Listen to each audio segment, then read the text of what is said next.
Doctor, usted tenía algún temita que me dijo del sueño, no me interesa a mí. Si usted yo no le molesto mucho, y no le altero mucho la rutina y yo quisiera ir hacia allá, porque quiero marcar en las placas algunas cosas y no en molestia. Venga, venga. ¿Ah? ¿Quiere tomar medidas, doctor? No, ya vamos a tomar medidas, pero permiso. Doctor. Lo que quiero... Muy bien, muchas gracias. Muy bien. El palito. Muchas gracias. Qué pedazo, profe. A ver. No, estas son, primero para que entendamos un poquito de qué se trata, la anatomía de la zona, porque esto se va a entender. ¿Vio cuando los médicos le decimos, abra la lengua y ponemos el baja lengua? Bueno, esto es con lo que nosotros nos encontramos. Eso es lo que se ve. Esto es lo que nosotros vemos. Ahí están las famosas amígdalas, que a veces hay que extraerlas. Esta es la lengua. Esta es la úvula. La campanita. La campanita. Eso, muy bien. Y atrás está lo que se conoce como el paladar blando, acá en la base esta, eso es el paladar blando. Esto como para entender un poco la anatomía. ¿Dónde se arman las plaquitas? ¿Cómo? Claro, en el paladar blando no. Las plaquitas atrás van en la amígdala o en la faringe. Ahora, yo lo que quiero mostrarles es qué es lo que ocurre y por qué se produce el ronquido. Vamos a ver la próxima. Acá está claramente y fácilmente para que usted lo entienda. Vamos a empezar por el normal, la I. Sí. Cuando uno está recostado, acostado, este es el ingreso de aire, la columna de aire cómo ingresa. Y acá nosotros vemos que esta vía, está el término, nosotros decimos expedita, digamos, está libre. Despejada, exacto, para que el aire pueda ingresar y egresar con total tranquilidad. Esto es lo que pasa cuando cuando está normal la vía aérea. Y esto es lo que pasa en el ronquido.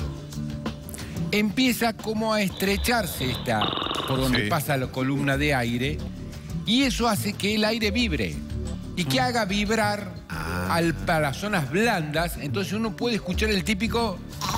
Y esto que se cae acá, que es el paladar blando, el paladar que viene atrás la base de la lengua, y cae todo eso y va tapando. Entonces, de esa manera, por eso, esto es lo que nosotros veíamos cuando hicimos la primera imagen, cuando uno abre la boca y baja la lengua, esta zona. Entonces, ahí donde comienza el estrechamiento. ¿Qué pasa si esto avanza? Si esto avanza, hay una obstrucción total de la vía aérea. Y esto es lo que ocurre, lo que se conoce como la apnea o apnea del sueño. No pasa aire. Entonces, la persona viene habitualmente como... Y se queda sin respirar porque no tiene ingreso ni egreso de aire. En ese momento es cuando o le pegan un codazo y lo despiertan, o automáticamente el cuerpo, el cerebro, al sentir esa sensación, hace que el cuerpo reaccione, que uno se despierte. Y son micro despertares. Digamos, son permanentemente uno se duerme, se despierta, se duerme, se despierta. Por eso, a la mañana siguiente, la gente está muerta. Uno de los síntomas del cansancio. Pero sí, y otro de los síntomas de esto es cuando la persona se duerme de día. Esas personas que uno está hablando con usted. ¿Y qué? Pero así, se quedan dormidas. Una somnolencia tremenda, narcolepsia se llama. ¿Se acuerdan de el que fue el primer manager de la Mole? ¿Cómo se llamaba? Sodero. Sodero. Vladimiro. Padecía eso, es más, tuvo un accidente. Se durmió manejando. Claro. Y hay mucha gente que le pasa eso.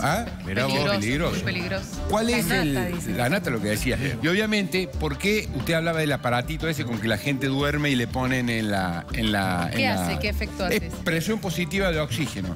Entonces lo que hace ese aparatito es romper esto. Empujar. A presión le mete el oxígeno, entonces pueden dormir y pueden descansar. Para eso se usan los CPAP, que se llaman. Es una buena solución, sí.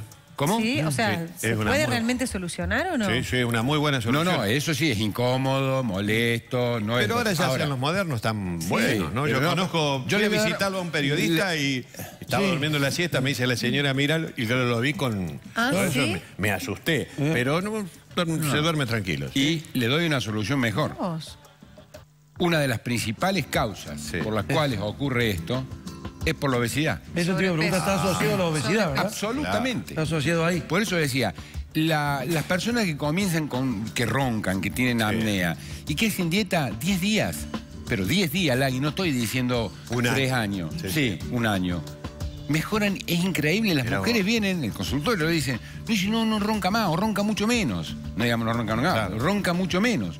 Entonces quiere decir que más allá de la solución del CPAP, que es positiva y que en muchos casos obviamente hay que utilizarla, primero probemos con lo más lógico, ¿no? Que sería esta cuestión del adelgazamiento. Está íntimamente asociada y está asociada a los problemas cardiovasculares, a los infartos, a la hipertensión arterial, y uno lo toma como una cosa livianita. No, sí, mira, como ronca. ¿No tiene solución quirúrgica esto? Hay en algunos casos se hace. ¿Y cómo sería? Que es, no traje la placa de eso, pero es más o menos para que lo entendamos, se corta la parte del paladar blando.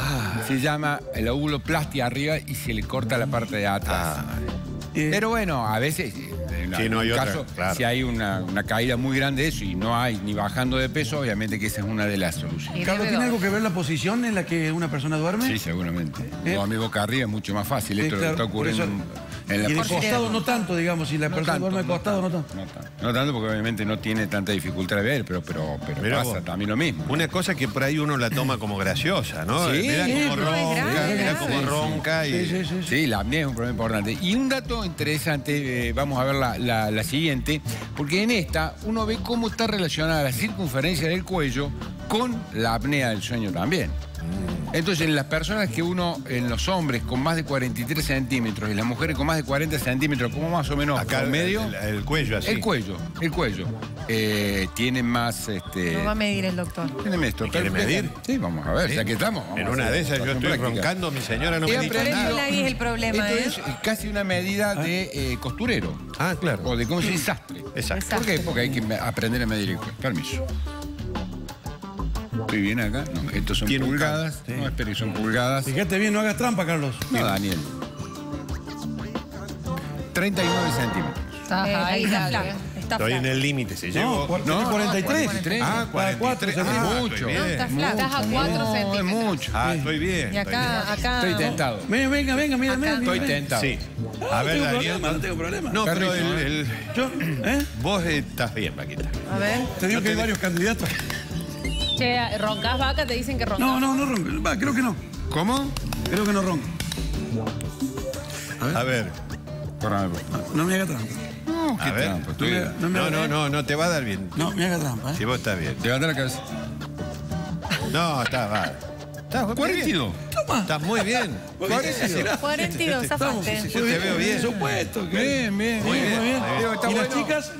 40. No. No. Sí, así de ella a tiene ojo. 29. Sí. No. Claro. ¿Y estufa? ¿Lagarto estufa? No sigamos. No. Yo diría que paremos acá. Paremos acá con el muestreo. Ustedes a las chicas que tienen cogote finito, nosotros le decíamos cogote nylon. ¿Ah, sí? Porque era así, finito, transparente. Claro. Mira. Pero ya sabes, si tiene esto, lo primero que tiene que hacer es bajar de peso. Es un problema grave, no lo deje pasar, no es un tema menor y se soluciona en la mayoría de los casos bajando de peso. Bueno, Muy muchas bueno. gracias, Doc. Esto está muy bueno. Muy bueno. interesante.